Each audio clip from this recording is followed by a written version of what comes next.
Wow, look at that. Let's try it, guys. My husband loved this recipe. He likes mochi.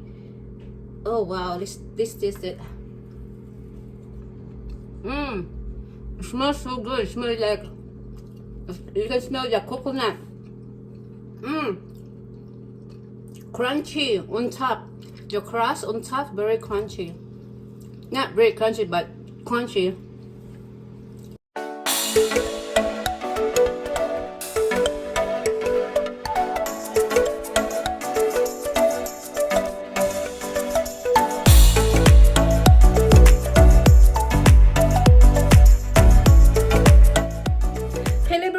Welcome to another video, guys. Phil ang vlogger here. Welcome to my channel. Today's vlog, guys, ay gagawa tayo ng butter mochi cake. Yes, I mentioned my latest video that I was going to make a mochi cake. So ngayon na to, guys. This vlog is about making mochi cake. Yes, it's a Hawaiian local mochi na gagawin natin today, guys. I already make this before, and now I'm gonna make it again because my husband's like this dessert. So it's very simple ingredients. Maybe mga 8 ingredients lang, guys, yung gagamitin natin today. So kung gusto nyo itry ang mochi cake na to, guys, ay ililib ko sa description ang mga ingredients kung gusto nyo itry ang recipe na to. It's very easy. So right now I'm preheating the oven for 350 degrees. So we're gonna use baking pan, mga 9 by 13 ang size niya.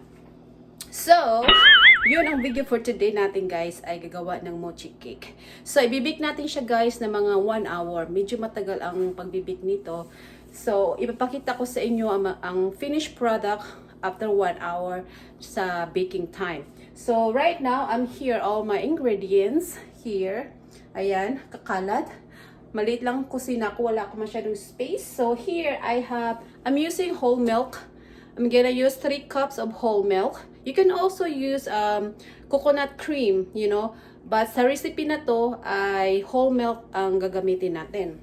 Yes, and also I'm gonna use a white sugar, but this one is a brown sugar because I'm out of white sugar. So I'm gonna use 2.5 cup of sugar. You can also use brown sugar para ano siya, healthy, less calories, but you can also use white. But ito lang ang meron ako, so I'm gonna use this pure cane sugar for 2.5 cup ang gagamitin natin. And then the Mochiko powder. Ayan, 1 box nito. This one, mabibili mo ito sa Filipino store or Seafood City. Yes. And then, I'm gonna use a vanilla extract. You can use the pure one, but I'm using imitation clear vanilla because it's cheaper. Yes, it doesn't matter, guys. Vanilla is vanilla. And I'm using a coconut flaked sweetened. 1 cup nito, guys. 1 cup. So, ubusin ko siya. So, ito na lang naiwan na, coconut flakes last time that I baked mochi cake. So it's very simple, 8 ingredients, and then I'm using also a 5 pieces of eggs. Maraming eggs, diba? 5 pieces of eggs. And then and also half a cup of butter na I already melted in a microwave. So half a cup of this. So maybe 1 stick of butter ang magagamit nyo dito, which is half a cup. Yes. So, ipaghalo-haluin ko lang lahat ang mga ingredients na nandito sa kitchen. So, this is all my ingredients. So, I'm just gonna mix it all. And then, ay papakita ko sa inyo ang finished product. So, dyan lang kayo, guys. Don't go away. I'll be right back. A few moments later. Hi, guys. Alright, so we're gonna start mixing our ingredients. So let's whisk together the eggs, vanilla, and milk. So let's add 3 cups of milk here. 2, 3 cups of milk. All right. And let's add some vanilla, 1 teaspoon of vanilla into milk. Okay, and then let's add the 5 pieces of eggs. So you separate the wet ingredients and dry ingredients, and then later we're gonna mix everything. So 3, 4, 5 eggs. All right. So we're gonna whisk all the ingredients. So let's mix it. So everything is mixed and put aside. Yan. Ganito lang guys. Mix lang siya guys.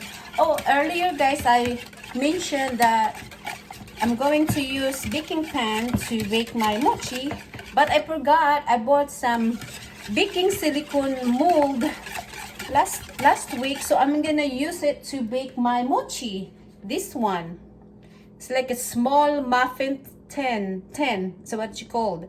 So I'm gonna use this one instead of the baking pan, guys. Okay, so my first time using this baking mold silicone. All right, so i-mix lang natin siya guys. Mix. So now I'm gonna put on the other side of my pan my dry ingredients. So i-mix lang natin yung dry ingredients so sa separate ano natin bowl. Okay, and then we're just gonna put it aside and put the Mochiko powder here. Ayan. Medyo masikip yung kusina natin guys. And then separate the larger bowl, which is this one. So I'm gonna add my sugar and baking. Okay, so I'm gonna add some 2.5 cup of sugar. That's a lot of sugar, huh? Hold on, let me make sure that I put on the right ingredients. Okay, 2.5 cup of sugar. So mix lang guys lahat.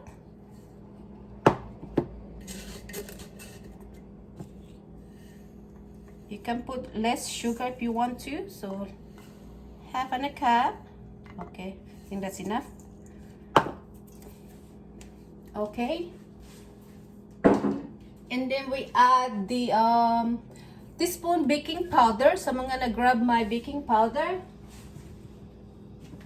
Teaspoon of baking powder. Yan.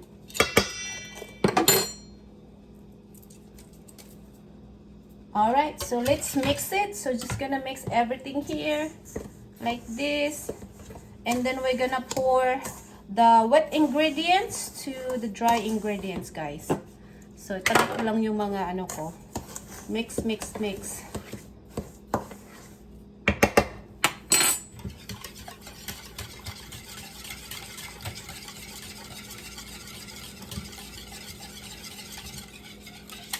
And then pour into the dry ingredients, yung wet ingredients.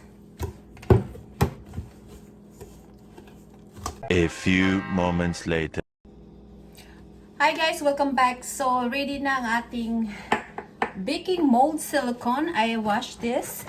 You know guys, this is my first time using this silicone mold.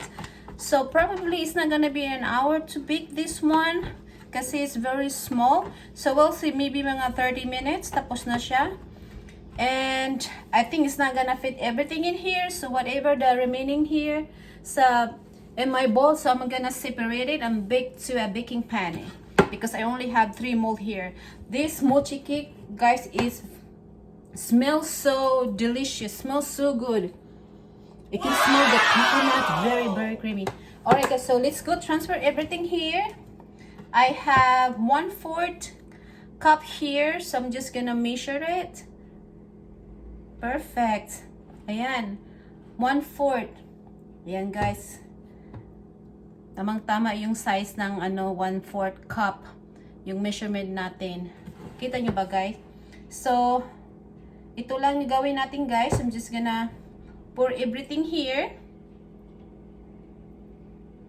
And then let's bake it. And then we bake the mochi cake. One more. All right, perfect. Okay.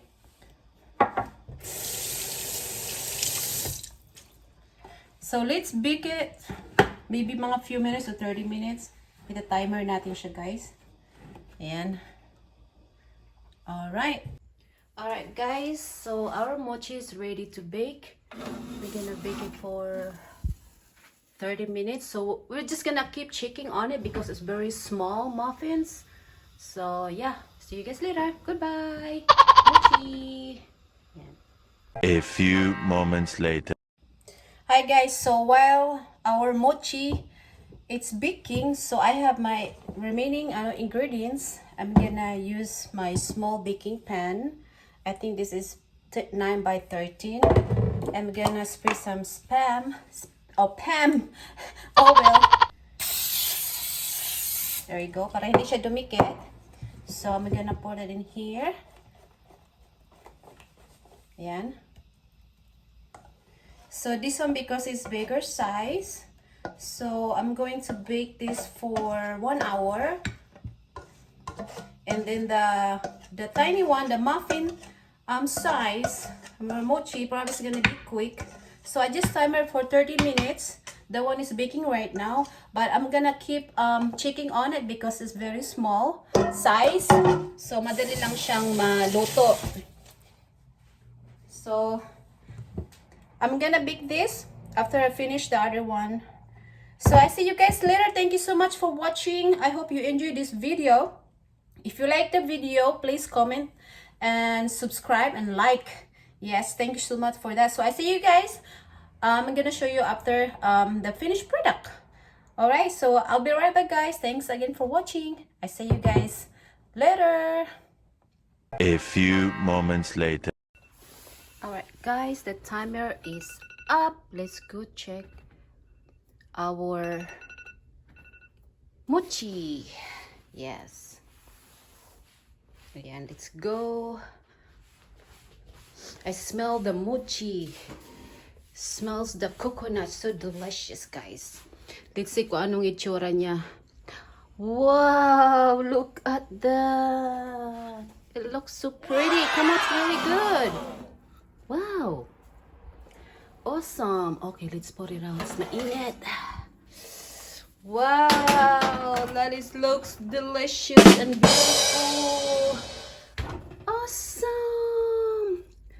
Wow, so let it cool down, guys. Our mochi. So now the remaining one, I'm gonna put in the oven. This one, because I have leftover, so I'm gonna be using this. So I'm gonna bake this for 1 hour kasi medyo malaki siya, guys. So bye later.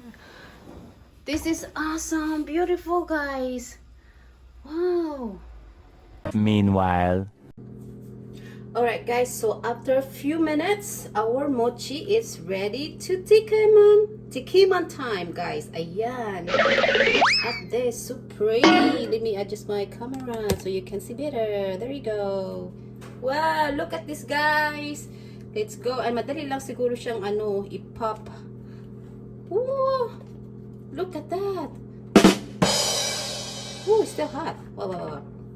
Look at this size of the mochi cake. Butter mochi. Let's see kung luto na siya, guys. Ooh, seen it? Whoa, sizzling hot. It's cooked. Wow, look at that. Let's try it, guys. My husband loves this recipe. He likes mochi. Oh, wow. Let's taste it. It smells so good. It smells like... You can smell the coconut. Crunchy on top. The crust on top, very crunchy. Not very crunchy, but crunchy. It tastes good. It's perfect. Just the coconut, really good. Sweet. This is good with coffee, guys. Breakfast is perfect for this with hot coffee. Wow. This is really good, guys. You need to try this recipe. It's really good. Awesome. Try this one. It's kind of like fluffy and soft, and it's really good, guys. Promise. You must try this recipe. It's really good, guys. Promise. It's good with coffee. Wow. Woo. Eat it. It comes out really good. Really good. Really good. Wow. My husband's gonna love this. He's gonna be happy when he get home from work. He's working by himself today. I'm staying home. I'm doing some laundry and baking. Wow. So delicious, guys. Look at that. Wow. Delicious, guys. Okay, I'm gonna eat one for now. Later I will eat some more. But I will finish this one. Awesome. Delicious. Yum, yum, yum, yum, yum. Alright, guys. So, that's it for today's vlog. I hope you enjoyed this video. And if you do like it, please leave your comments, subscribe, and share the video with your friends, family. And the other one's still baking, so it's gonna be same like this, but it's longer. So thank you guys so much for watching, and I hope you enjoy again this video. And I see you guys next time. Thanks for watching. Let's go eat. So delicious. Yummy. Bye, guys. 1 hour later. Hi guys, so after 1 hour ay tapos na ang ating isa pang mochi cake na binig natin. So ito yung itsura, guys. It's different. It's a bit darker than the other one in the baking mold kasi silicone siya. Yes, but the same ingredients. Really awesome. So really good, guys. Ayan, ito na yung isa. Woo, very nice. Thank you again so much for watching, guys. I hope you enjoyed this video. Please like, comment, and subscribe. See you later. Bye.